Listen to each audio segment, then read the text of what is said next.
आप देख रहे हैं सियासत।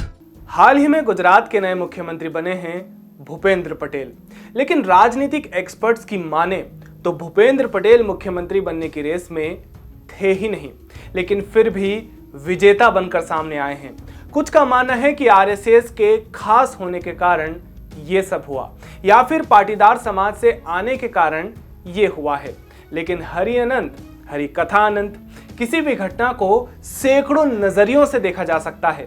लेकिन आज हम बात करेंगे बिना रेस में भाग लिए विजेता बने भूपेंद्र पटेल के बारे में। नमस्कार, मैं हूं तुषार और आप देख रहे हैं मृदुभाषी की खास पेशकश सियासत।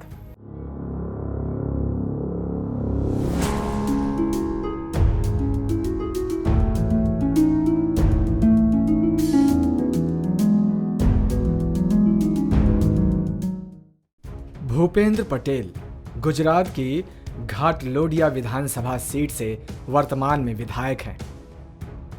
पाटीदार समाज से आने के साथ ही जमीन से जुड़े हुए नेता भी माने जाते हैं। पटेल अहमदाबाद के शिलाज इलाके के रहने वाले हैं। पटेल ने भारतीय राष्ट्रीय कांग्रेस के शशिकांत पटेल के खिलाफ 2017 में चुनाव जीता था।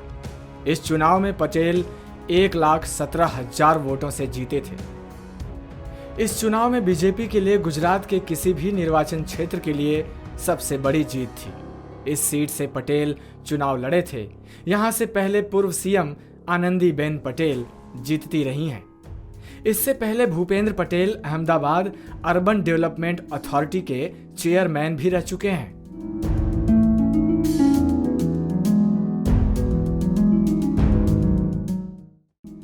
पटेल ने अहमदाबाद म्युनिसिपल कॉरपोरेशन की स्टैंडिंग कमेटी के चेयरमैन के तौर पर भी कार्य किया है।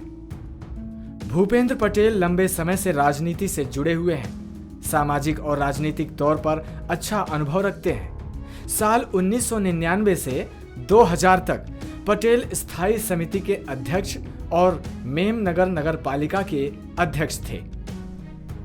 साल 2010 से 2015 तक पटेल थलतेज वार्ड से पार्षद रहे थे। साल 2015 से 2017 तक पटेल अहमदाबाद शहरी विकास प्राधिकरण के अध्यक्ष रह चुके हैं। वहीं सामाजिक जिम्मेदारी की बात करें तो वे साल 2008 से साल 2010 तक एएमसी के स्कूल बोर्ड के उपाध्यक्ष रह चुके हैं। भूपेंद्र पटेल को गुजरात में लोग दादा कहकर बुलाते हैं। बीते विधानसभा चुनाव में उन्होंने पहली बार जीत दर्ज की और करीब 3.5 साल के बाद उन्हें प्रदेश का नेतृत्व करने का मौका मिल गया।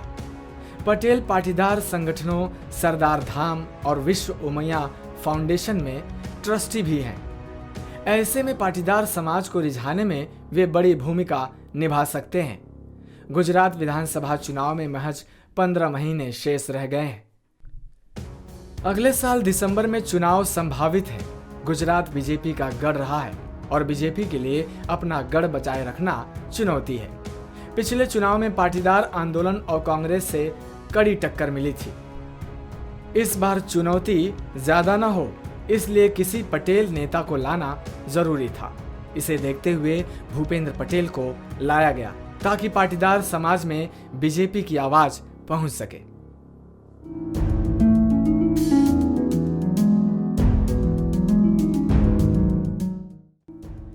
प्रधानमंत्री नरेंद्र मोदी गुजरात में लंबे समय तक मुख्यमंत्री रहे थे।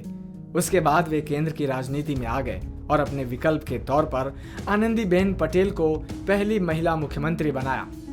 आनंदीबेन को हटाकर विजय रूपाणी को सीएम बनाया गया। बहरहाल गुजरात में सरकार बनाने में पाटीदार समाज की बड़ी भूमिका रही है। पाटीदार आंदोलन से उभरे नेता हार्दिक पटेल कांग्रेस में शामिल हो गए और प्रदेश में बीजेपी को नुकसान पहुंचाया। जानकारी के अनुसार गुजरात की कुल आबादी में करीब 14% पाटीदार हैं। वहीं वोटर्स में उनकी संख्या करीब 21% है।